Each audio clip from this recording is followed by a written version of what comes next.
हरियाणा की हर अपडेट के लिए बेल आइकन दबाएं और सब्सक्राइब करें STV हरियाणा न्यूज। नमस्कार, आप देख रहे हैं हरियाणा न्यूज और मैं हूं आपके साथ शुभेंदु सिंह। रुक कर लेते हैं फटाफट खबरों का। कृषि कानूनों पर सुप्रीम कोर्ट की बनाई कमेटी में हुई टूट। कमेटी सदस्य भूपिंदर सिंह मान ने लिया नाम वापस। किसान संगठनों ने कमेटी पर उठाए थे सवाल। मुख्यमंत्री मनोहर लाल ने चंडीगढ़ एयरपोर्ट से हिसार के लिए एयर टैक्सी को हरी झंडी दिखाकर रवाना किया। इस मौके पर सीएम मनोहर लाल ने कहा कि आज का दिन हमारे लिए विशेष दिन है। संयोग से आज मकर संक्रांति है और आज ही एयरपोर्ट से हिसार के लिए एयर टैक्सी शुरू की गई। सीएम ने कहा कि आज पहले चरण में चंडीगढ़ से हिसार की एयर टैक्सी की शुरुआत की गई। इसमें 4 लोग सवार हो सकेंगे और 45 मिनट में चंडीगढ़ से हिसार का सफर तय कर सकेंगे।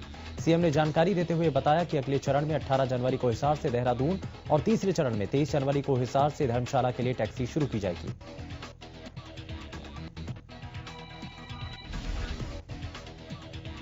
सीएम मनोहर लाल ने जानकारी देते हुए बताया कि एयर टैक्सी को प्राइवेट टैक्सी के तौर पर बुक किया जा सकेगा और उसके रेट अलग अलग होंगे। सीएम ने बताया कि चंडीगढ़ से हिसार के लिए 1755 रुपए एयर टैक्सी के देने होंगे और इसके लिए ऑनलाइन बुकिंग की जाएगी। कोविड वैक्सीनेशन पर बात करते हुए सीएम ने कहा कि 16 जनवरी से इसकी शुरुआत हो रही है, जिसके लिए प्रदेश में तैयारियां पूरी हो चुकी हैं। सीएम ने कहा कि वैक्सीनेशन की पहली खेप फ्रंटलाइन वर्कर्स के लिए होगी। कुमारी सैलजा के बयान पर सीएम ने पलटवार करते हुए कहा कि हम सबको पता है कि विधायक किसके संपर्क में हैं। सीएम मनोहर लाल ने कांग्रेस को नसीहत देते हुए कहा कि वो अपने विधायकों को लेकर सावधान रहें। कांग्रेस प्रदेश अध्यक्ष कुमारी सैलजा ने बड़ा बयान देते हुए कहा कि कई विधायक प्रदेश की राजनीतिक हालत से चिंतित हैं। उन्होंने कहा कि प्रदेश में इस वक्त जो भी राजनीतिक हालात पैदा हुए वो सबके लिए चिंता का विषय है। हरियाणा में सरकार बनाने के दावे पर सैलजा ने कहा कि अगर हालात बने और जरूरत महसूस हुई तो कांग्रेस सरकार बनाने के लिए संविधान अनुसार कदम उठाएगी। उन्होंने कहा कि जो भी संविधान के हिसाब से होगा हम वो कदम उठाएंगे। इनेलो महिला महासचिव सुनैना चौटाला का अभय चौटाला के इस्तीफे पर बयान सामने आया। उन्होंने कहा कि अब चौटाला गांव के बाकी विधायकों को जल्द इस्तीफा देकर किसानों के साथ बैठना चाहिए। उन्होंने सुप्रीम कोर्ट के फैसले के बाद 4 सदस्यों की कमेटी पर भी सवाल खड़े करते हुए कहा कि इनमें अडानी, अंबानी और सीएम को भी शामिल कर देना चाहिए था। इनेलो महिला महासचिव सुनैना चौटाला ने यह भी कहा कि बीजेपी में शामिल जेजेपी का भी हर्ष बुरा होगा। टीकरी बॉर्डर पर किसानों की लगातार भूख हड़ताल जारी है। टीकरी बॉर्डर पर आज एक बार फिर 11 किसान भूख हड़ताल पर बैठे हैं। किसानों ने मकर संक्रांति पर किसानों ने बुजुर्गों को कंबल बांटकर धरने की शुरुआत की है।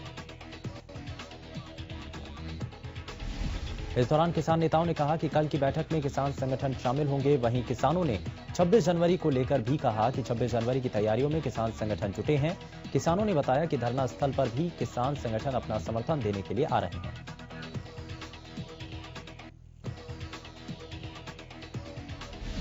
भिवानी में भारतीय किसान यूनियन ने बड़ा ऐलान किया कि हरियाणा में गणतंत्र दिवस पर किसी भी नेता को राष्ट्रीय ध्वज नहीं फहराने दिया जाएगा। इसके साथ ही किसानों ने 26 जनवरी को दिल्ली कूच से पहले 19 जनवरी को ट्रैक्टर रैली का रिहर्सल करने का भी कार्यक्रम रखा है।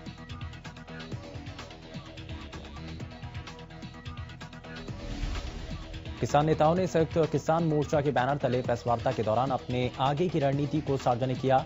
किसान नेताओं का कहना है कि राजनीतिक दलों के नेताओं ने किसानों की मांगों पर गंभीरता से कदम नहीं उठाया, इसीलिए किसी भी नेता को राष्ट्रीय ध्वज फहराने का अधिकार नहीं है।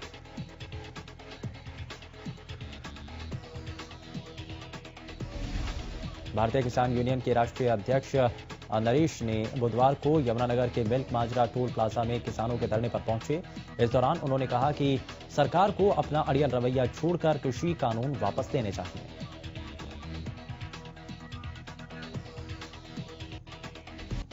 उन्होंने कहा कि सभी को अनुशासन में रहकर आंदोलन करना है। राष्ट्रीय संपत्ति भी हमारी ही है, कोई नुकसान ना करे। इस दौरान उन्होंने चेतावनी देते हुए कहा कि अगर कोई समाधान नहीं निकला तो 26 जनवरी को दिल्ली जाएंगे। सरकार का जिद्दी रवैया है जो बात नहीं मान रही है। किसानों पर तरह तरह के आरोप लगाए जा रहे हैं।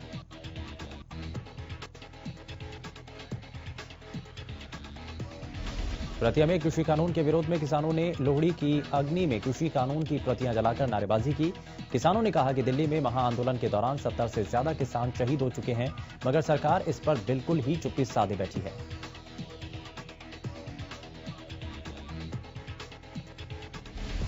बॉर्डर पर बैठे किसान साफ सफाई का भी पूरा ख्याल रख रहे हैं। सड़क पर इकट्ठा पानी को किसान लगातार साफ कर रहे हैं।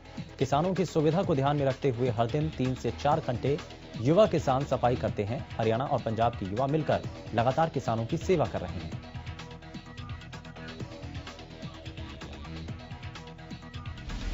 लोहड़ी के मौके पर प्रदेश भर में किसान कृषि कानून की प्रतियां जलाकर प्रदर्शन कर रहे हैं। वहीं रेवाड़ी बार एसोसिएशन के अधिवक्ता किसानों के समर्थन में दिखाई दिए। रेवाड़ी बार एसोसिएशन के अधिवक्ताओं ने सरकार के प्रति अपना रोष व्यक्त करते हुए प्रदर्शन कर जिला सचिवालय के सामने तीनों कृषि कानूनों की प्रतियां जलाई। कृषि कानून के विरोध में सिरसा लघु सचिवालय के बाहर कर्मचारियों ने कृषि कानूनों की प्रतियां जलाकर विरोध प्रदर्शन किया। कर्मचारियों ने किसानों का समर्थन देते हुए सरकार के खिलाफ जमकर नारेबाजी की।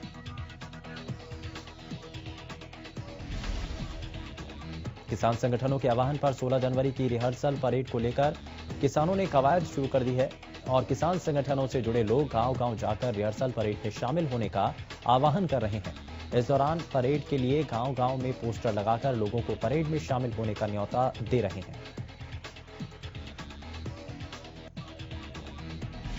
किसान नेताओं ने कहा कि किसान संगठनों द्वारा सरकार के खिलाफ पिछले 1.5 महीने से मोर्चा खुला हुआ है। 26 जनवरी को गणतंत्र दिवस की परेड के लिए किसान संगठनों ने अपनी तैयारियां शुरू कर दी हैं।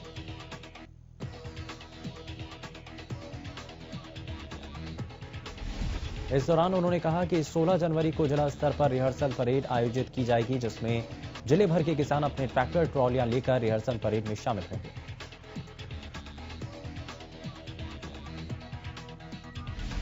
कृषि कानूनों के विरोध में किसानों का प्रदर्शन लगातार जारी है। बीते दिन किसानों ने पंजाब के अंटाला गांव से अंबाला के हंडेसरा गांव तक ट्रैक्टर रैली निकाली।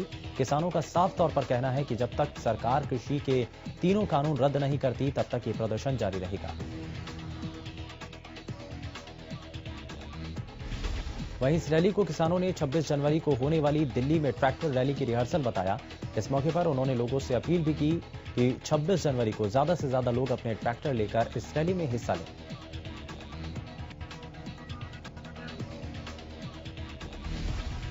बुधवार को लोहड़ी का पर्व धूमधाम से मनाया गया। इस दौरान कई कार्यक्रम आयोजित किए गए। हर साल की तरह इस साल भी हरियाणा न्यूज में लोहड़ी का त्योहार धूमधाम से मनाया गया। इस दौरान सिरसा विधायक और एचएलपी सुप्रीमो गोपाल कांडा ने भी शिरकत की और देश के साथ साथ प्रदेशवासियों को लोहड़ी की शुभकामनाएं दी।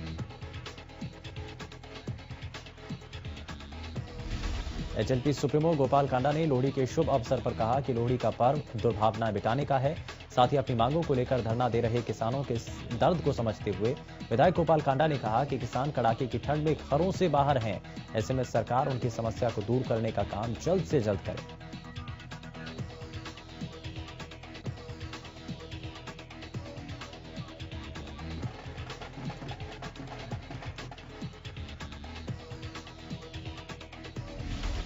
लोहड़ी सेलिब्रेशन के दौरान हरियाणा न्यूज के एडिटर इन चीफ प्रतिमा दत्ता ने भी लोहड़ी की शुभकामनाएं दी।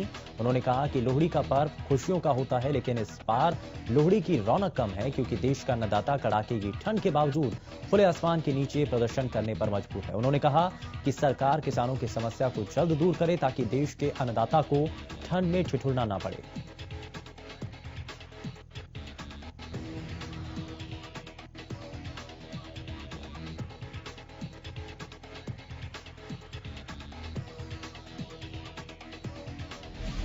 करनाल के कैमला में किसान महापंचायत के दौरान आंदोलनकारियों की वजह से फसलों को हुए नुकसान का सरकार मुआवजा देगी। प्रशासन ने सभा स्थल के आसपास और अन्य खेतों में जहां भी नुकसान हुआ उसकी सूची तैयार करने का काम शुरू कर दिया है।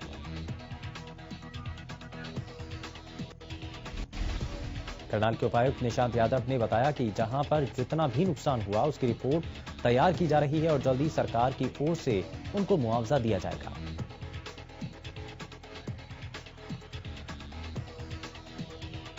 अध्यापकों की जनरल नॉलेज को अपडेट रखने के लिए हरियाणा विद्यालय शिक्षा बोर्ड के सचिव राजीव प्रसाद ने अनूठा तरीका निकाला है। वो हर महीने हरियाणा के एकमात्र लैब स्कूल में तैनात अध्यापकों प्राध्यापकों का टेस्ट लेंगे। टेस्ट में उन्हें पहले से ही कुछ टॉपिक दिए जाएंगे, साथ ही करंट अफेयर्स को भी इसमें जोड़ा जाएगा ताकि स्कूल के बच्चों को शिक्षा देने वाले अध्यापक हमेशा अपडेट रहें। अगर ये तरीका सफल हुआ तो सरकार को ऐसा ही तरीका भेजा जाएगा ताकि प्रदेश भर के सरकारी स्कूलों में तैनात अध्यापकों का भी इसी तरह से हर महीने टेस्ट लिया जा सके। पशुपालन विभाग की डिप्टी डायरेक्टर पुनीता गहलोत का कहना है कि बर्ड फ्लू को लेकर सुल्तानपुर नेशनल पार्क में अभी तक बर्ड फ्लू का एक भी मामला सामने नहीं आया। हालांकि बायोडायवर्सिटी पार्क से एक कौवे और दूसरे बगुले के शवों के सैंपल जालंधर प्रयोगशाला में भेजे गए हैं, लेकिन इनकी रिपोर्ट अभी भी आनी बाकी है। पुनीता गहलोत की माने तो बर्ड फ्लू से संबंधित एक भी मामला साइबर सिटी में दर्ज नहीं किया गया, लेकिन इससे संबंधित सभी विभाग आपसी तालमेल से सभी चीजों पर नजर बनाए हुए हैं।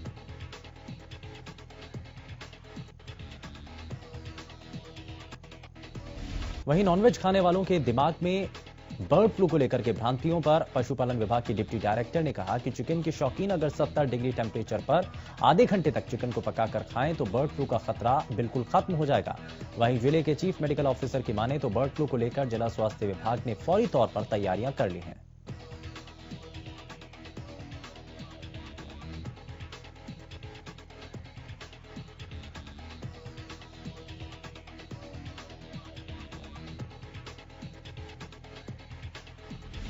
कृषि कानून के विरोध में सिरसा लघु सचिवालय के बाहर कर्मचारियों ने कृषि कानून की प्रतियां जलाकर विरोध प्रदर्शन किया।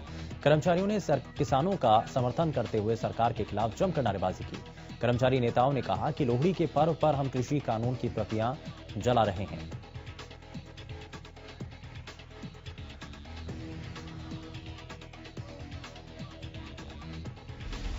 किसानों ने सरकार और सिंचाई विभाग से नहरी पानी देने की मांग की, लेकिन किसानों को एक हफ्ते का ही नहरी पानी दिया जा रहा है।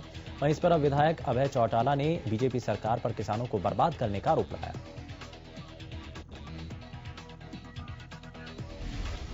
प्रदेश में कोरोना के आंकड़ों में लगातार गिरावट दर्ज की जा रही है। बीते 24 घंटों में 225 नए मरीजों की पुष्टि हुई। गुरुग्राम में 51, फरीदाबाद में 39, करनाल में 19 और यमुनानगर में 14 नए मामले सामने आए। प्रदेश में 24 घंटे में 2 लोगों की मौत हो चुकी है। अब तक कुल 2,966 कोरोना मरीजों की मौत के मामले सामने आए। इसी के साथ हरियाणा में कुल 2,65,616 केस अब तक सामने आ चुके हैं। वहीं एक दिन में 250 मरीजों ने कोरोना को मात दी।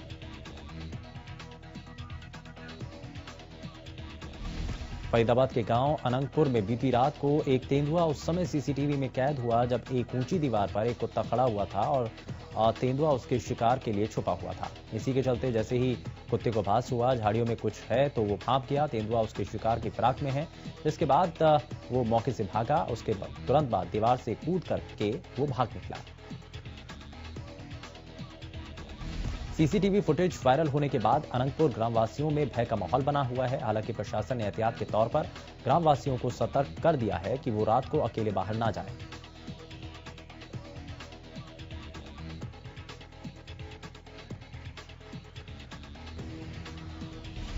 कोरोना वैक्सीन अलग अलग राज्यों में पहुंचनी शुरू हो गई है। इस बीच अंबाला वासियों के लिए राहत भरी खबर है। अंबाला में 16 जनवरी से वैक्सीन लगना शुरू हो जाएगा और पहले फेज में अंबाला लगभग 10,000 कोरोना वैक्सीन के डोज मिले हैं। अंबाला में सबसे पहले लगभग 9,500 हेल्थ केयर वर्कर्स को कोरोना वैक्सीन लगेगी। इस बात की जानकारी देते हुए Ambala civil surgeon doctor Kuldeep Singh ने बताया कि सरकार ने कोविशील्ड और कोवैक्सीन 2 वैक्सीन को मंजूरी दी है। उन्होंने बताया कि कोरोना वैक्सीन को लेकर स्वास्थ्य विभाग की सभी तैयारियां लगभग पूरी हो चुकी हैं। सीएमओ ने बताया कि कोरोना वैक्सीन लगाने के लिए पहले 2 बार व्यक्ति की वेरिफिकेशन होगी, उसके बाद ही उसे कोरोना वैक्सीन लगाई जाएगी। वैक्सीन लगने के बाद व्यक्ति को आधे घंटे तक डॉक्टर्स की निगरानी में रखा जाएगा। उन्होंने बताया कि जिस व्यक्ति का कोविन ऐप में नाम रजिस्टर्ड होगा उसी को वैक्सीन लगेगी। सिरसा में जल्द कोरोना की वैक्सीन पहुंचने वाली है। जिला प्रतिरक्षण अधिकारी डॉक्टर बालेश बंसल ने इस बात की जानकारी दी है और इसी के साथ उन्होंने बताया कि कल से वैक्सीनेशन का डिस्ट्रीब्यूशन शुरू कर दिया जाएगा। विभाग की ओर से कोल्ड चेन और रखरखाव की सभी तैयारियां पूरी कर ली गई हैं। नूंह के पुनहना और पिनगवा में सुबह कोहरे की चादर से राहगीर परेशान हुए। विजिबिलिटी कम होने के कारण वाहन चालकों को परेशानी का सामना करना पड़ा। वहीं कड़कड़ाती ठंड में लोग अपने घर और दुकानों के सामने अलाव जलाकर ठंड से बचते नजर आए। घने कोहरे और ठंड ने जहां लोगों की परेशानी बढ़ा दी, वहीं कोहाना के रूखी गांव में घने कोहरे के कारण एक खड़े ट्रक में आधा दर्जन गाड़ियों ने टक्कर मार दी। अमरूद से भरी हुई 5 पिकअप आपस में टकराने से एक पिकअप के चालक की मौत हो गई, जबकि 2-3 लोगों को मामूली चोटें आई हैं। इस सड़क हादसे में एक कार भी क्षतिग्रस्त हुई। मृतक और घायलों को रोहतक पीजीआई लाया गया। सभी पिकअप गाड़ियां राजस्थान से अमरूद लेकर पानीपत जा रही थी। भिवानी में भवानीखेड़ा थाने के पास 2 कारों की टक्कर में 2 लोगों की मौत हो गई, जबकि 8 अन्य घायल हो गए। हादसे के बाद एक क्षतिग्रस्त गाड़ी थाने के पास खड़ी एक अन्य कार से भी टकरा गई। घायलों को इलाज के लिए पीजीआई रोहतक रेफर किया गया, लेकिन परिजन उन्हें पीजीआई के बजाय हिसार के एक निजी अस्पताल ले गए। हादसा बुधवार शाम को हुआ। बताया जा रहा है कि गांव खरक से ग्रामीण जयवीर का परिवार हिसार जा रहा था। वहीं प्रत्यक्षदर्शियों ने बताया कि 3 गाड़ियां भवानीखेड़ा के थाने के सामने दुर्घटनाग्रस्त हो गईं। उन्होंने बताया कि बहुत से लोग घायल हुए थे। उन्हें गंभीर अवस्था में भिवानी के सामान्य अस्पताल में भर्ती करवाया गया।